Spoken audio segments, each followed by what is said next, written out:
আপনি অরিজিৎ সিং এর কথা বললেন, ওনার সাথে আপনার ভীষণ ভালো সম্পর্ক। মানুষটা কেমন? দারুণ। এর বেশি বলতে গেলে অনেকটা বলতে হবে। একটু বলুন। He is a wonder, not even wonderful.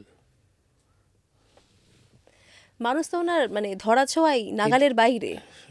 সেটা কি ও ইচ্ছা করে করেছে? ও যেখানে ওর যেখানে ওর খ্যাতি কিংবা যেখানে ওর মানুষের ওর প্রতি অনুরাগ গেছে, ও কি ইচ্ছা করে করেছে? ও তো মানুষের মাঝেই থাকতে চায়। ও রোজ বিকেলবেলা খেলার মাঠে খেলতে চায়। ওই নিজের খেলার মাঠ বানিয়ে নিজে, যেখানে ওর ওর প্লাস ওর বাড়ির লোকজনরা খেলে, রোজ খেলে। তো এটাই থাকতে চায়, কিন্তু মানুষ কি ওকে ছবি, সেলফি, সই, এই জামা ধরে টানবে, হাত ধরে টানবে, এবং সেইটা করতে গিয়ে আরও 200-300 মানুষের মধ্যে একটা কমোশন তৈরি হচ্ছে। ও নয় বেরিয়ে গেল, ওদের মধ্যে তো একটা ফ্রিকশন হচ্ছে। Arijit is a wonder, it's not even wonderful. আপনার সঙ্গে এত ভালো সম্পর্কটা হলো কি করে? অরিজিৎ জানে।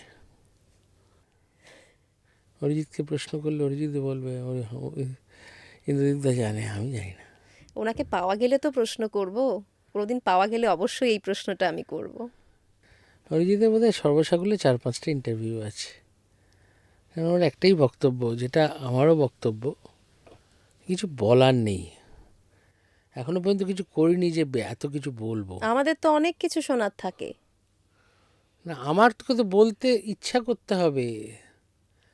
আমাকে তো বলতে ইচ্ছা করতে হবে। আপনাদের শোনা থাকতেই পারে, আমাকে তো বলতে ইচ্ছা করতে হবে। আমার তো বলার মতো মনে হতে হবে যে আমি এটা করেছি, আমি বলি গিয়ে। বলার মতো কাজ করলে নিশ্চয়ই মানুষই বলবে, আমাকে বলতে হবে না। হ্যাঁ, আপনি তো সেই ভাবনায় বিশ্বাসী। মানুষ বলবে, আমাকে বলতে হবে না। কৃষ্ণ এমন রাস খেললেন যে আমরা এত বছর পরেও খেলে যাচ্ছি। এত বছর বাদে বলেও যাচ্ছি। হ্যাঁ, তাহলে এরকম কিছু করতে হবে না। সেই জায়গাটা ক্রিয়েট করতে হবে। সেই জায়গাটায় পৌঁছানোর চেষ্টা করতে হবে। ক্রিয়েশনটা তো আবার তাঁর হাতে, চেষ্টাটা করতে হবে।